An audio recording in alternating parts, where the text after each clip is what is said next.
You're listening to the No Hacks Marketing Podcast. Talks. And I used to be a chess player. I've given up on chess because it's dangerous for your health. Anybody who's out there playing too much chess, it's dangerous for your health, in my opinion. It sent me a little bit loopy, a bit mad when I played too much of it at one point. But what I was trying to get across with the chess analogy was saying there are tactics and there are strategies. And I have a theory about the 6 stages of chess, and I'll go through it really, really quickly. I learned chess when I was about 6. And first of all, you learn the rules. Then you learn not to make stupid mistakes.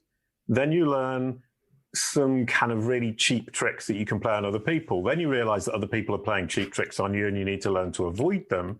Then you start calculating, and I could calculate 20 moves in advance, which is basically brute force analysis. Mm-hmm. And I would just sit and calculate all this stuff, and that's 5. And that's one hand, and it's beautifully, beautifully relevant. Then I went to London and I played a simultaneous display with an international master, a guy who was really good. And you just walk around the table and he played one move on 20 boards, just walking around and around like that. And if you hadn't made your move by the time he got back to you, he'd just walk around again and wait. So I could have, let's say, 10 minutes to think about it, and he would have 15 seconds.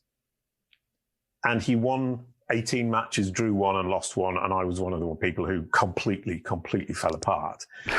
And it occurred to me that day, and that was the day I gave up trying to think I was going to be a grandmaster, is that there's that 6th one, and that requires an artistic appreciation of the board, experience, and natural talent. It requires a strategy. And I talked to the guy afterwards, and he said, basically, I look at it and I said, that looks right. If I move that there, it won't look right anymore.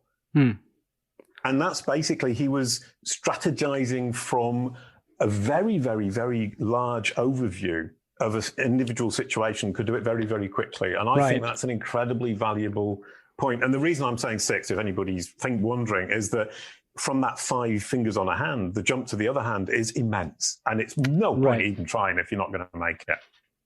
That makes a lot of sense. And now I see how that ties back to search engine optimization. So you really need to have that overview when you're optimizing your website for search engines or anything else. Because if you're just focusing on what you want to say, and this is the thing that a lot of people get wrong, they focus on what they're trying to push out.